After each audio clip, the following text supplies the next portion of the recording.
नमस्कार साथियों, आज की क्लास में 25 प्लस महत्वपूर्ण जीके जिस पढ़ेंगे जो कि आने वाले हर एक एग्जाम्स के लिए काफी इंपॉर्टेंट रहेंगे। चलिए शुरू करते हैं। पहला प्रश्न है, सिंधु घाटी सभ्यता का मुख्य नगर कौन सा था?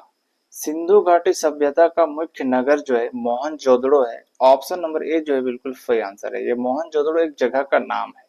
अगला क्वेश्चन है, छुआछूत का अंत किस अनुच्छेद से संबंधित है? यानी भारतीय संविधान के किस अनुच्छेद में छुआछूत का अंत है? तो अनुच्छेद 17 में। ऑप्शन नंबर सी जो इसका बिल्कुल सही आंसर है। अगला प्रश्न है, मूंग का जन्मदाता किस देश को कहा जाता है? मूंग का जन्मदाता जो है अपना देश भारत है। ऑप्शन नंबर डी जो इसका बिल्कुल सही आंसर है। अगला प्रश्न है, भारत का प्रथम स्वतंत्रता संग्राम कब शुरू हुआ था? पहला स्वतंत्रता संग्राम जो है 1857 में शुरू हुआ था। ऑप्शन नंबर बी जो है इसका बिल्कुल सही आंसर है। अगला प्रश्न है, उपाधियों का अंत किस अनुच्छेद से संबंधित है? तो उपाधि जो है अनुच्छेद नंबर 18 में है। ऑप्शन नंबर सी इसका सही आंसर है। अगला प्रश्न है, सर्वाधिक जनसंख्या वाला जिला कौन सा है?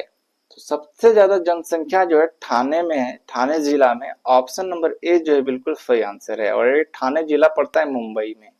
अगला प्रश्न है, अशोक किस वंश के शासक थे? अशोक जो है मौर्य वंश के शासक बोल सकते हैं या संस्थापक। ऑप्शन नंबर डी इसका बिल्कुल सही आंसर है। अगला प्रश्न हमारा है, पानीपत की पहली लड़ाई कब हुई थी? पानीपत की फर्स्ट लड़ाई जो है 1526 ईस्वी में लड़ा गया था बाबर और इब्राहिम लोदी के बीच में। बी नंबर इसका बिल्कुल सही आंसर है। अगला प्रश्न है, भारत का राष्ट्रपति किस अनुच्छेद से संबंधित है? भारत का राष्ट्रपति जो है अनुच्छेद नंबर 52 में है। ऑप्शन नंबर ए जो है इसका बिल्कुल सही आंसर है। अगला प्रश्न है, निम्नलिखित में से पुरी में स्थित मठ का क्या नाम है? पुरी में स्थित मठ का नाम जो है गोवर्धन मठ है। ऑप्शन नंबर सी जो इसका बिल्कुल सही आंसर है।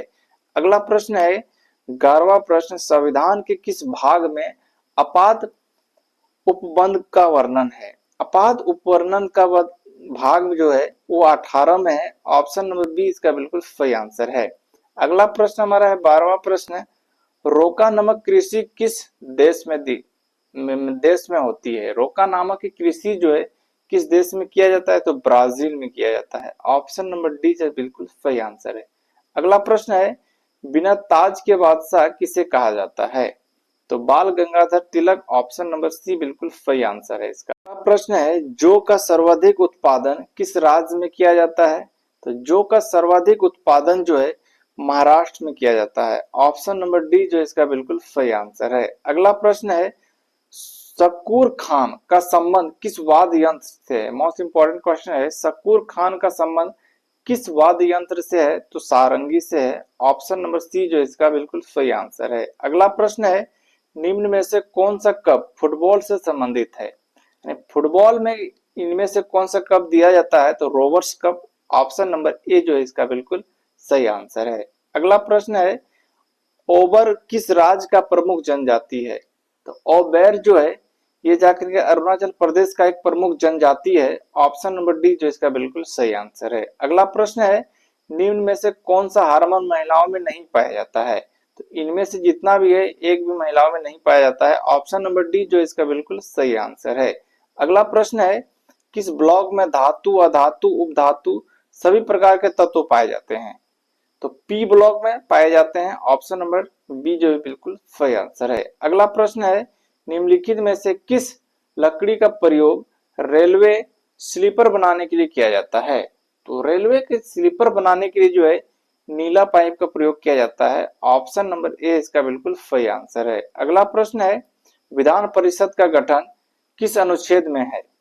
विधान परिषद का गठन जो है अनुच्छेद नंबर 171 में है। ऑप्शन नंबर सी जो है इसका बिल्कुल सही आंसर है। अगला प्रश्न है, निम्नलिखित में से विश्व का सबसे छोटा लिखित संविधान किस देश का है? सबसे छोटा लिखित संविधान जो है अमेरिका का है। ऑप्शन नंबर बी जो है इसका बिल्कुल सही आंसर है। अगला प्रश्न है, संविधान सभा में महिला सदस्यों की संख्या कितनी थी? संविधान सभा में महिला सदस्यों की संख्या जो थी वो 15। ऑप्शन नंबर सी इसका बिल्कुल सही आंसर है। अगला प्रश्न है, बाघ का जीवन काल कितना होता है? ये आप लोगों के लिए होमवर्क क्वेश्चन है, इसका आंसर कमेंट बॉक्स में जरूर बताइएगा। मिलते हैं नेक्स्ट वीडियो में।